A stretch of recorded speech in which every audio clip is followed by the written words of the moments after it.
Stephen Meeks is here. Mr. Meeks, please at some point talk to Stephen. He's running for the other commissioner's race, and we're going to talk about that race in a minute. But please make sure that you have a chance to speak with him. And Steve, if you're buying literature, please make some space back there and hand out what you can, because we appreciate you being here. Is that the only office holder or office candidate? With that, we'll go on. I sort of checked with Bill Whitener, our TV guru, and he said I could have a couple minutes sort of discussing our process and how we came about this. This is the last of our 4 programs here. And those of you who have followed those 4 programs, you might have figured out that the other races that might have been available would have been the race for state rep, Mr. Haynes and Mr. Shuring, and the other commissioner's race.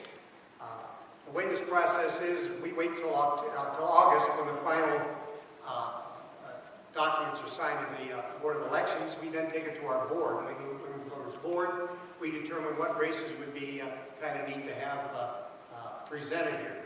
Of course, what we did present in the 2 other races I mentioned were ones that we had targeted.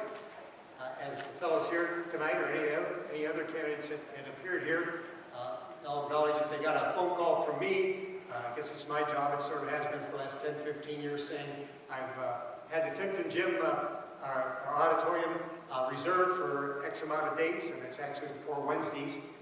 What dates are you available? And then at that point, then we try to coordinate everybody's schedule.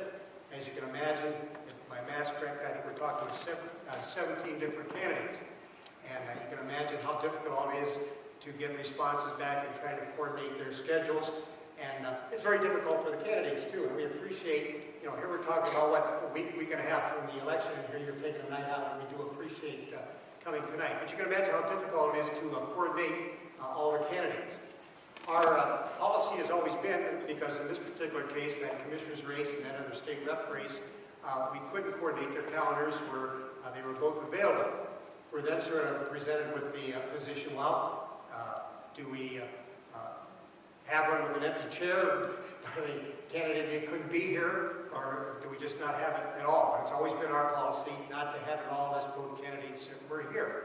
I personally feel it's a bit unfair to say we're having a program October 15th, and whether you're here or not, and your candidate, your opponent, if he's here, can argue against an empty chair. And I don't personally feel that that's the way to go.